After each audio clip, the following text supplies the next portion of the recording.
Hey folks, welcome back to Dow Valley, where we live very close to nature in an off-grid way. Living so close to nature often presents us with challenges on a daily basis, and last year one of the biggest challenges was dealing with temperatures down to about -12 and some nights. And here's what the thermometer says.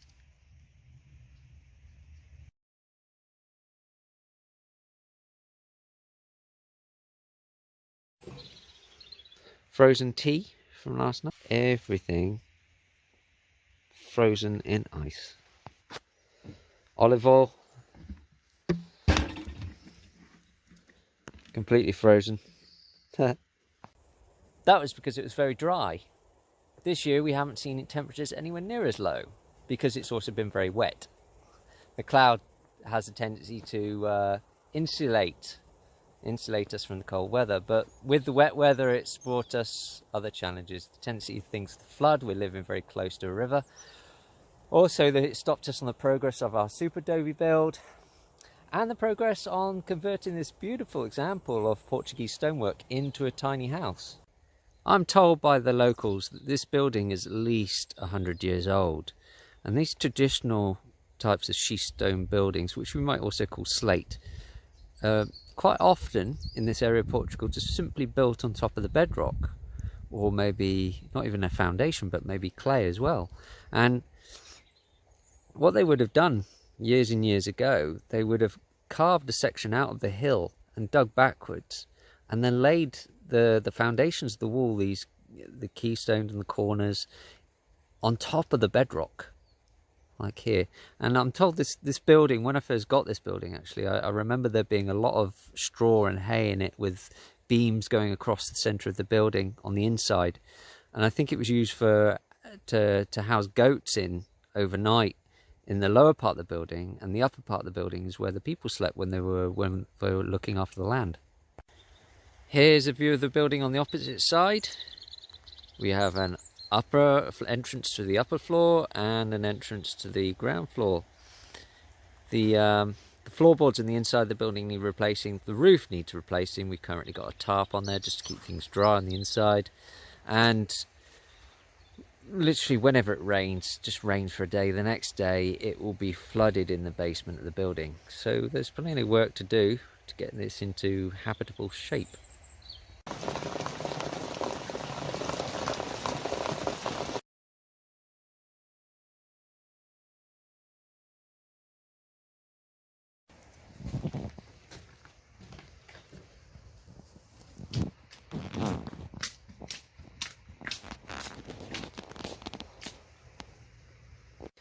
Whenever it rains, we have this whole hillside of water catchment area, which you can start to see there's a channel being developed by the flow of water coming down here.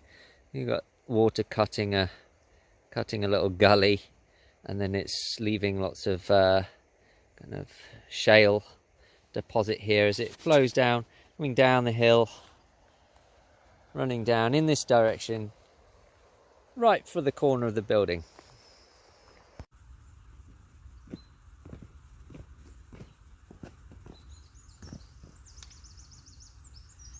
One of the first things that we did in order to resolve the problem of water flooding in the inside of the building was to dig a trench around the outside to stop it from getting in there in the first place. We started in some places, the soil was up here, and we dug down about 50 centimeters until we hit bedrock, and in doing so we discovered that the bedrock out here is a lot higher than the bedrock in there. I'm not sure why. I think years ago, when people were using this to house goats in there, was that they wanted to keep things cooler in the summer. It's very effective at keeping things cool because it's also retaining a lot of moisture.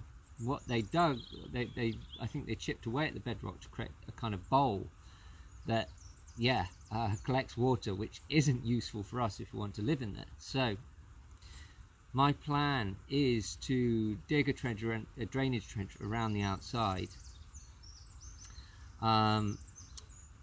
But if on our work, I'm not really sure what's underneath here, so there's a chance that we can destabilize the building and its walls if we dig too close. So I'm going to dig about 30 centimeters away and then 1 meter out.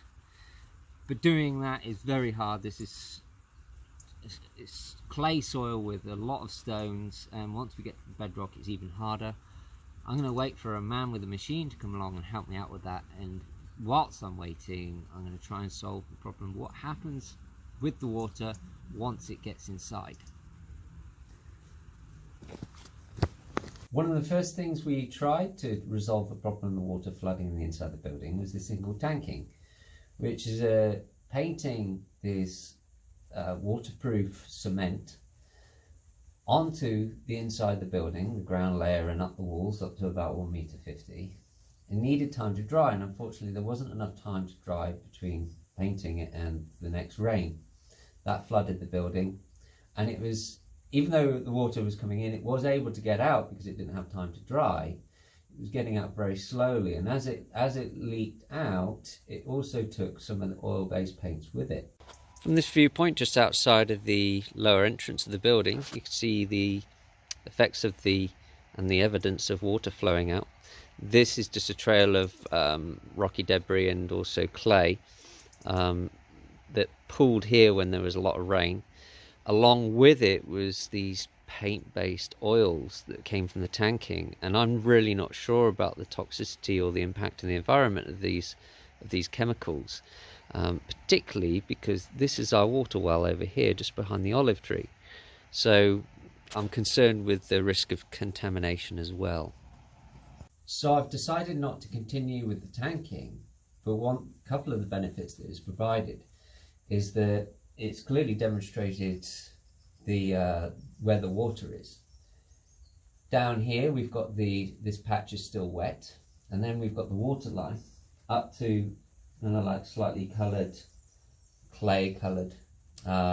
This water line represents the level of water where it flooded to. And then we've got like a mixture of dry patches and damp patches where the moisture is still coming through the wall from the ground outside. That's the difference. The level in here is a lot lower. The level of the ground is a lot lower than the level of the ground outside. So another benefit is that the tankings provide a very smooth surface for the water to flow out if we give it an opportunity to do so when it floods. So a combination of providing a drainage solution in the inside as well as excavating the trench on the outside, hopefully that will resolve the problem.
Olá, tudo bem?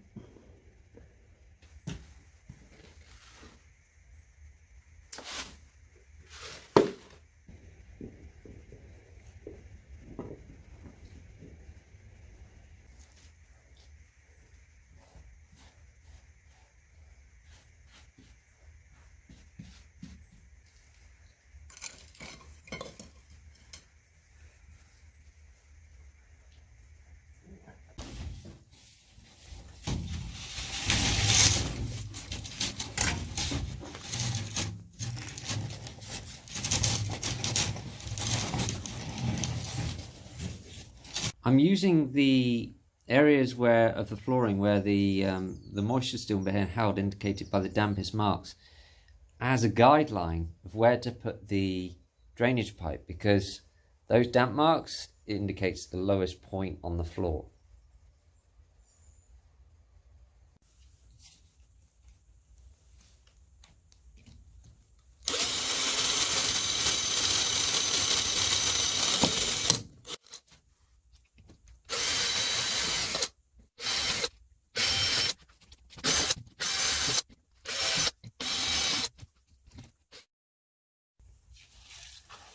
I feel like it's worth adding a little bit of explanation of the work that I'm doing here, because I didn't do it whilst I was doing the actual work. What I've done is I've perforated this pipe, and I'm going to put lots of gravel around it, and this pipe provides the water with an escape route if it gets into the building.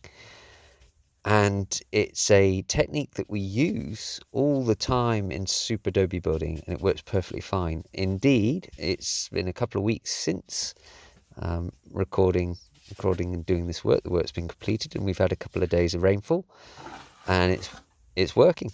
The water's flowing out the building quite nicely. It's certainly not flooding, so I'm very happy with that solution. It is, of course, in combination with other drainage solutions around the external side of the building. So I'm looking at the possibility of either a French drain or maybe a channel drain. I'm not really sure. It depends on the depth at which I have to dig and how much bedrock I'm going to encounter, but I'm certainly open to people's advice on that matter.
It's raining again, and it's been raining quite heavily overnight, and what we got now is a clear channel of water coming down and evidence that the drainage is working.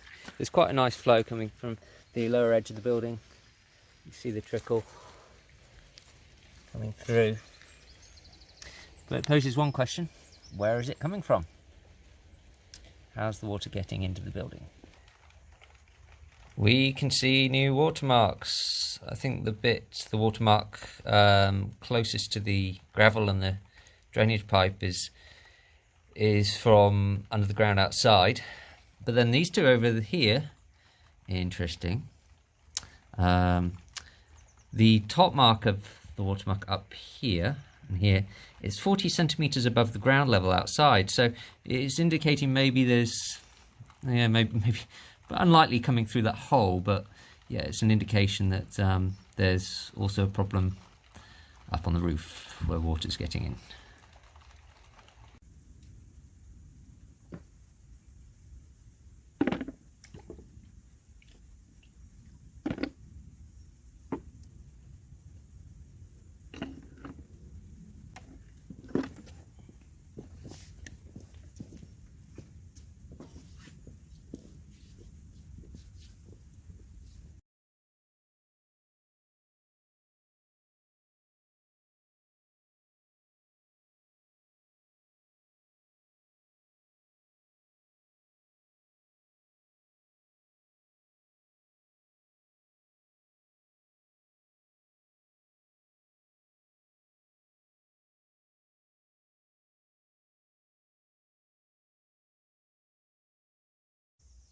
I've reached the point in filling the floor and dealing with this drainage problem that it's become necessary to think a little bit ahead in more detail, because I want to include this clay pot as a refrigeration unit as part of the final design.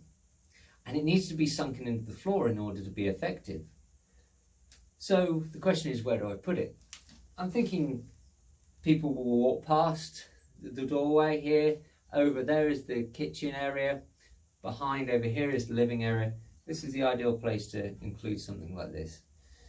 So it's necessary to build up the floor and have this at a level. I need to work out what level this needs to be. And that's what I'm going to do now.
in the final design of this stone building conversion, I want to be able to include an earthen floor.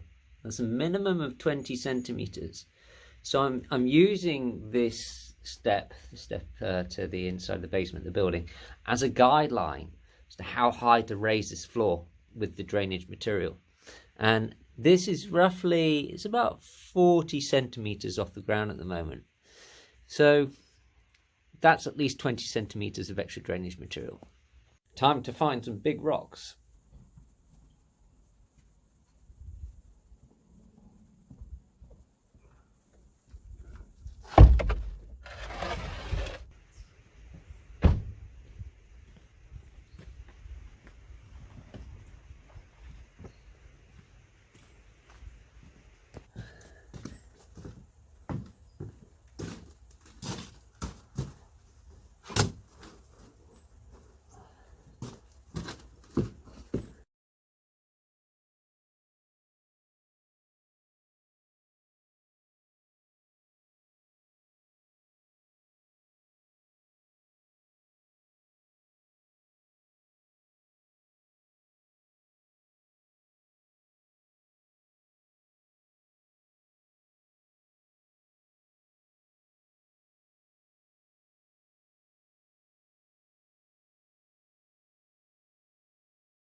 So I've managed to raise the floor by about 10 to 15 centimeters. That's probably about maybe another 15 centimeters to go before I can start doing the earthen floor.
I'm happy with the level of this drainage floor now, but at least one half of it. If this side's finished, in the end design we're going to have a kitchen here, as well as a wood burning stove.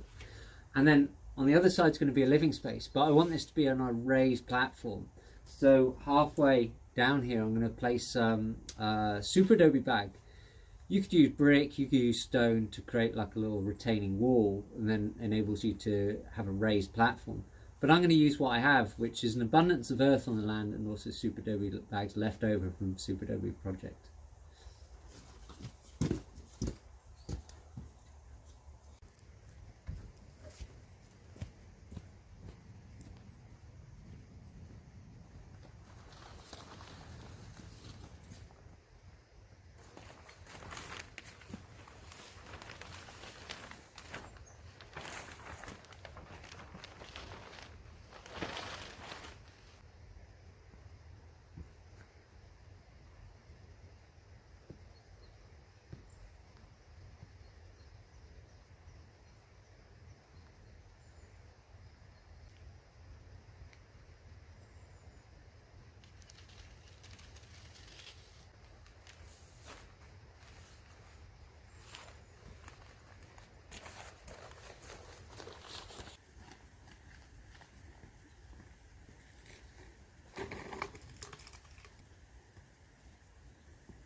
So ideally when you're working with Superadobe you have a partner to help you fill the bag. I don't, I'm working on my own at the moment. So what I've done is I've cut a hole in the bottom of this plant pot, and it fits very neatly just around the collar of the Superadobe bag, so it helps just hold it open as I'm going to be filling the bag.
All right, so now that I've got this shape done, which is the, it's kind of like the container for the clay pot. If ever I wanted to take the clay pot out for whatever reason, maybe it breaks or something, then I've got a hole that's going to hold its shape, and that's going to be easier to maintain in the future.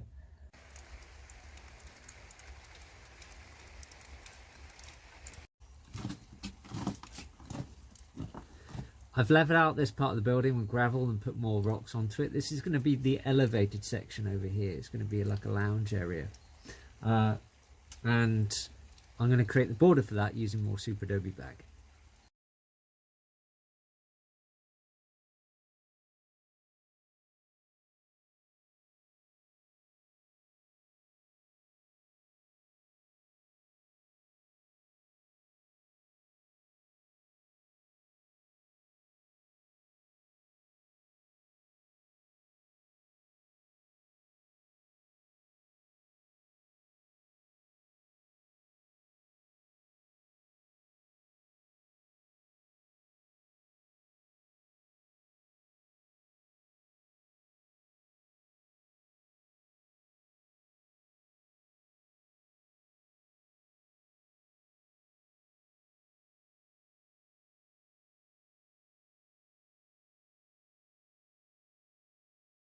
This foundational Superadobe bag marks the outline of the raised area, which is going to be a lounge space. It's slightly discoloured brown because I took soil whilst it's raining. There's a little bit too much water in the bag, so I'm going to stick the fire on and let it dry for a bit. Before I do that, I'm going to fill in the area at the back.